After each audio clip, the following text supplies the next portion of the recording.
Highway के उसी सुनसान रास्ते से एक ट्रक जा रहा था। रात के अंधेरे में सफेद साड़ी पहने अचानक एक औरत ट्रक के सामने आ जाती है। ट्रक ड्राइवर उसके नजदीक पहुंचकर ब्रेक लगाता है। वो औरत हाथ देकर कहती है, भाई साहब, हाईवे पर ही 10 किलोमीटर आगे मेरा गांव पड़ता है, मुझे वहां पहुंचने में मेरी मदद कीजिए। हाँ ठीक है मैडम, आकर बैठ जाइए। औरत गाड़ी पर आकर बैठ जाती है और कहती है, भैया तुम गाड़ी ठीक से नहीं चला रहे हो, लगता है तुम ड्राइवर नए हो। एक तो मैंने आपको गाड़ी पर बैठाकर गलती की और आप मेरे ही बारे में गलत बोलती जा रही हैं। अरे इतना ही डर है तो मैं गाड़ी रोक देता हूँ, आप उतर जाइए। उतरने की बात करता है? अगर मैं ट्रक से नीचे उतरी तो तू भी मेरे साथ चलेगा। मैं ट्रक चलाना जानती हूँ। आगे हाईवे का घुमावदार मोड़ है जिसे मौत का मोड़ कहते हैं, जहाँ नए ड्राइवर्स का अक्सर एक्सीडेंट हो जाता है। और अगर तुम अपनी और मेरी जान की भलाई चाहते हो तो मुझे गाड़ी चलाने दो। जब मैं मौत का मोड़ पार कर लूंगी तब तुम गाड़ी चलाना, नहीं तो मुझे पूरा विश्वास है कि मौत के मोड़ पर तुम्हारी गाड़ी का एक्सीडेंट हो जाएगा। मैं तो तुम्हें बचाने के लिए ऐसा कह रही हूँ और तुम मुझे ही गलत समझ रहे हो। अच्छा तो ये बात है, फिर तो आप ही गाड़ी चलाइए, मैं भी थोड़ा आराम कर लेता हूँ।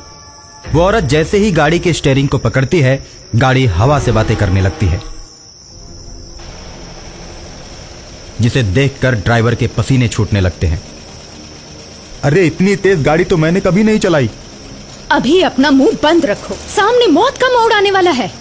ड्राइवर चुप हो जाता है और सामने से आते हुए ट्रक को औरत देखती है।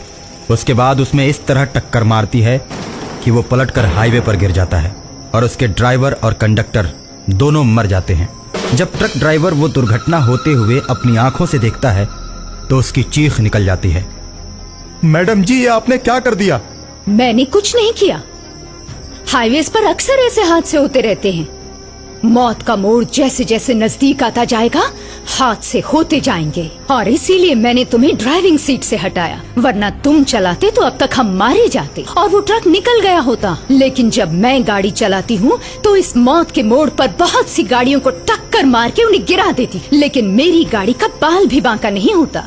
वो तो शुक्र है कि मैं तुम्हें मिल गई, वरना तुम और गाड़ी दोनों गायब हो जाते। इसलिए कहती हूँ कि चुपचाप बैठो, मेरा दिमाग घुमाने की कोशिश मत करो। एक तो ये रास्ता उबड़ खाबड़, दूसरी तरफ ये घुमावदार मोड़ और तीसरी तरफ तुम।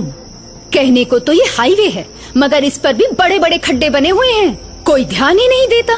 किसी को क्या फिक्र है? गाड़ी पलटती है, ड्राइवर गिरते हैं, गिरने दो। मैडम 10 किलोमीटर तो पार कर गए, आपका गाँव तो कब का जा चुका है। मैंने तुमसे झूठ बोला था। वो देखो सामने से गाड़ी आ रही, उसका भी ड्राइवर नया है, देखो कैसे चला रहा है। अब इस मौत के मोड़ के रास्ते पर उसको मरना ही पड़ेगा। जिसको गाड़ी ढंग से चलाने नहीं आती उसे मरना ही पड़ता है। ऐसा कहकर सामने से आने वाली गाड़ी को टक्कर मारकर खाई में गिरा देती है। ड्राइवर आश्चर्यचकित रह जाता है। देखो ये भी गया। आज की दुनिया में तुम लोगों को नहीं मारोगे तो वो तुम्हें मार देंगे, इसलिए मैंने दोनों ट्रकों को जानबूझकर टक्कर मारी। अगर वो नहीं मरते तो हमें टक्कर मार के मार देते। इसलिए कभी कभी दूसरों को मारना जरूरी हो जाता है। खुद को बचाने के लिए कुछ भी करना पड़ता है। ड्राइविंग के अलावा आप बहुत कुछ दुनिया के बारे में जानती हैं। मैंने भी तो आपको जानबूझकर ही बैठाया है। मैं जानता हूँ हाईवे पर मौत के मोड़ पर दहशत फैलाने में आप ही का हाथ है। मैडम, मैंने इसीलिए आपको अपनी गाड़ी पर बैठाया है ताकि हमेशा हमेशा के लिए आपका खेल खत्म कर दूं। मेरे अंदर भी एक औरत छिपी हुई है, ये देखो। और उसके बाद औरत चुड़ैल के रूप में बदलने लगती है। उसका चेहरा बहुत ही भयानक हो जाता है और वह ड्राइवर की गर्दन में अपना दांत गड़ा देती है। लेकिन ड्राइवर किसी तरह से अपने आप को छुड़ाकर गाड़ी से कूद जाता है और चुड़ैल को दौड़ाते हुए जंगलों के बीच ले जाता है। और कुछ देर के बाद ड्राइवर जंगल में एक छोटे से मंदिर के पास जाकर रुकता है। वहां की सीढ़ियों पर चुड़ैल चढ़ नहीं पाती। ड्राइवर अपने आप को सुरक्षित महसूस करने लगता है और मंदिर के ऊपर टंगी हुई घंटी को तोड़ लेता है और उसी से मारकर हाईवे की चुड़ैल का अंत कर देता है।